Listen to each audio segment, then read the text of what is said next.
Welcome to episode number 81. 82. Oh, So son close. of a monkey. Episode number 82 of Mundelein Minute. My name is Eric Schwenk. I'm a trustee in the village of Mundelein.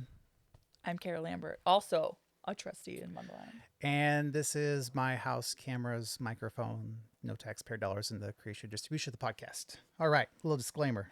We're talking about the November 25th board meeting today. Well, that was yesterday, but today we're talking about the board meeting. And we kicked it off right on time. All the trustees were present. The mayor was there, all that. Did the Pledge of Allegiance, the approval of the prior minutes, and we moved on to public commentary. My favorite member of the public was there. Yep. Chris Witter was there. She talked about the tool library and a new calendar. And I almost pulled $20 out of my pocket and bought one right there. They're cool. But then I didn't want to like put everybody else on the spot. It felt kind of weird. So Also, I don't even ever carry cash, so props for yeah, carrying right. cash. I actually happen to have a 20 in my pocket. Like, okay, I would have that's been like, cool. Chris, do you take tap to pay? Right. So she was there to plug the tool library's calendar that she helped create, and 12 local businesses sponsor. yep, local businesses sponsor, and her wife has a Works for BD, who does corporate matching, so they're Exactly, about to get thank some you. corporate matching done and help fund the tool library. perfect. So they're trying to they're the raise best. 5,000 through this, so that the corporate matching matches another 5,000. Yeah. They did this 10,000. last year for the park. Yep. So this is pretty awesome. It's So amazing. keep an eye out for those. We're so lucky to have them. Yeah. Tim Wilson like leaned over and was like, "How did we get so lucky?" And I was like, "I know, they're just the best." They're great. So keep an eye out for those calendars. Yeah. Yeah. Then we had a presentation, a presentation from Terrabis. This was a concept presentation for a new cannabis dispensary on the northern side of Mundelein, where the Rosati's was. And that is in front of Target, Yep. in the Target parking lot, if you will. Yep. It was a pretty comprehensive presentation. It was a great presentation. It's available online if anybody wants to see it. But they basically showed us all of their security, showed us how they comply with all of our ordinances, kind of gave us some market data, some background on who they were, where else they have locations. I mean, it was pretty comprehensive. Yeah, the site layout. Yeah, all of we it. definitely wouldn't get such a comprehensive plan from like a bar. True. So it was really comprehensive. It ultimately did not pass, but we gave a okay on the concept. Right. Allowing another dispensary to come into town. I mean, we had talked before, like sometimes we talk about things that are on an agenda with each other just because, to talk through things. And both of us kind of like, were like, I don't really love it, but there's no like logical reason to not love it other than like it's new. Correct. Right? Legalized cannabis is still like new. But I would imagine this is what people felt like after Prohibition with bars coming back on. Right. And we know that one day this is going to be very similar to what we see with alcohol, right? That a dispensary is going to be seen as a liquor store and you will still want to pick and choose the locations of where those go within your community. Right. We're not putting them next to a school. Right. And that's something that we considered, and it's one of the reasons that Trustee Juarez decided not to support this last night was its proximity to the homes that are across the street. And one of the concerns that I brought up was the lighting. They wanted to bring in lights for their security plan, which is obviously needed in a business like this, but the property is up on a hill and overlooks those homes, and I can see those lights being a nuisance. So something that we'll have to keep in mind, and that they said they would work with staff and within the ordinances. So it gets the ball rolling, I guess. Like nothing is definitive at this point, but it starts the process. And I will put out a little bit of caution here. We have sat through a number of concept presentations over the last 6 years that have never put a shovel in the ground. That's a valid point. So yes, they received a go-ahead tonight or last night, but that doesn't mean that they're not breaking ground happening tomorrow. Right. Yeah. Immediately. So there's still some work that has to be done here, and once that ordinance comes before the board to authorize the license, it'll be more of a firm thing. but for now it's still a concept. Yeah, that's a good point. Yeah. So that All right. took up a long time. That did. It took like 45 minutes of the Yeah. meeting. Yep.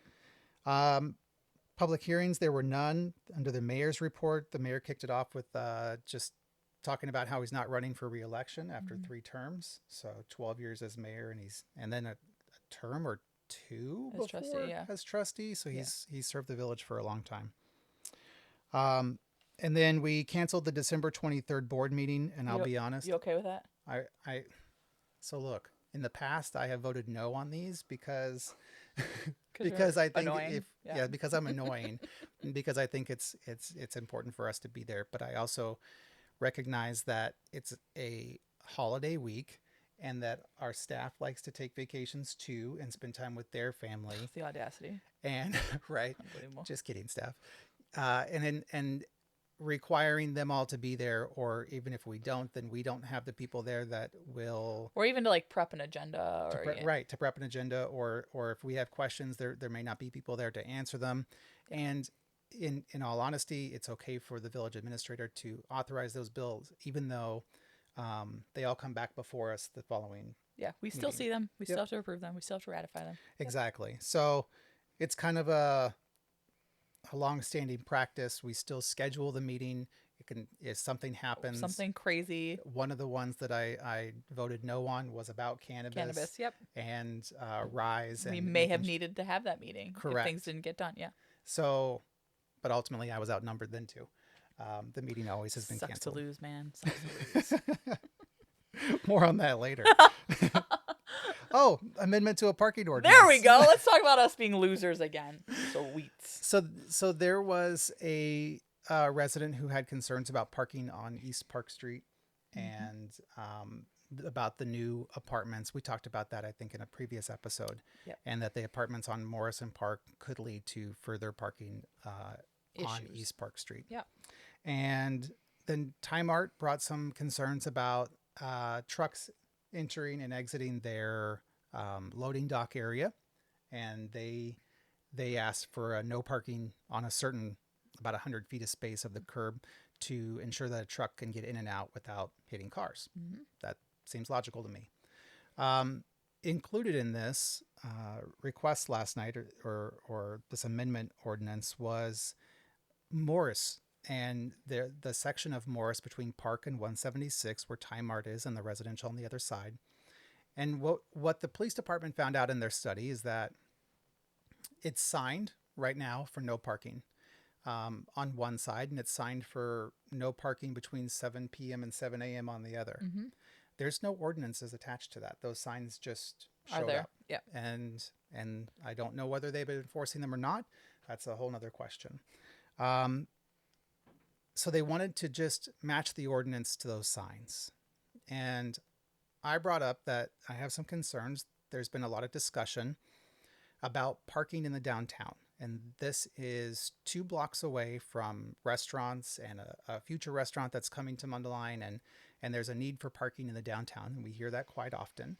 And that we are now taking away parking from the street.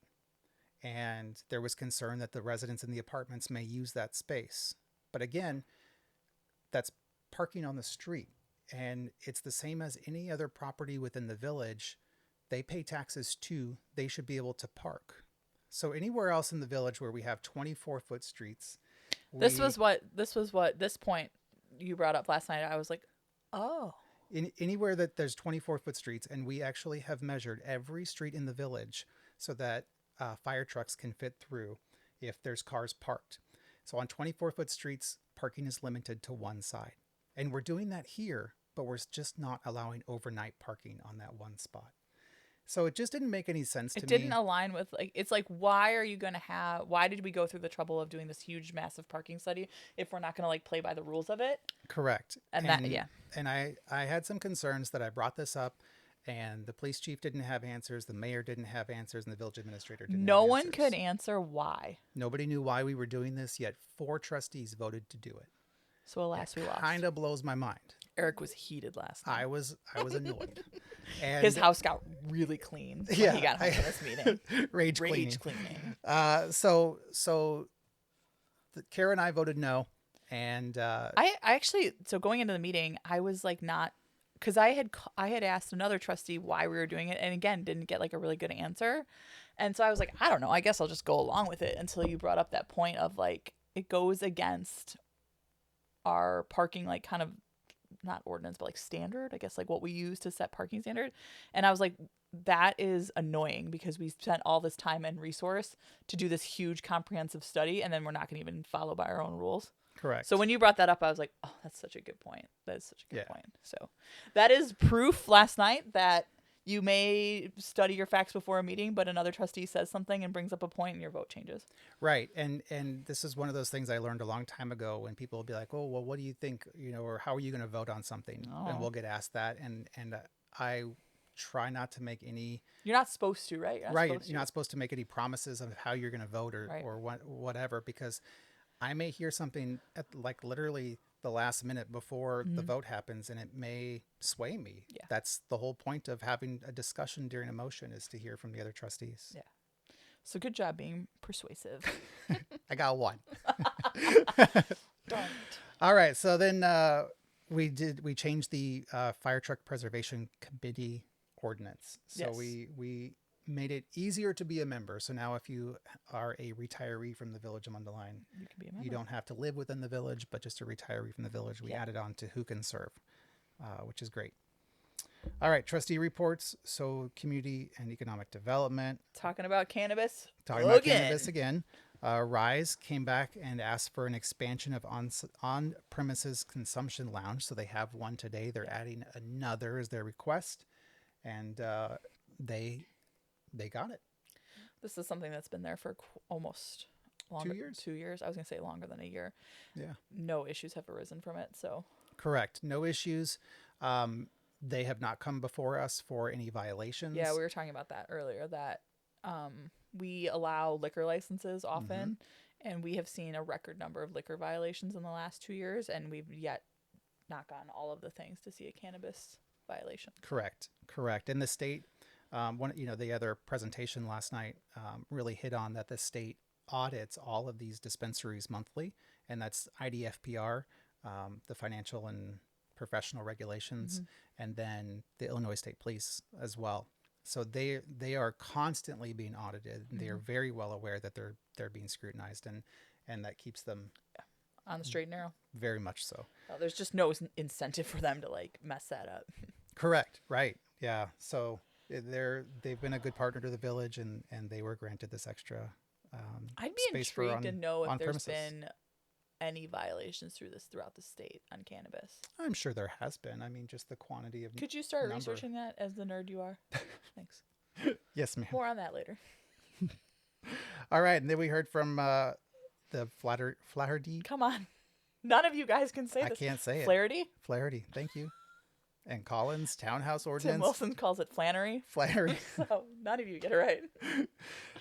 And this was an ordinance granting a special use and variations for townhomes on the Plaza Circle. Yep.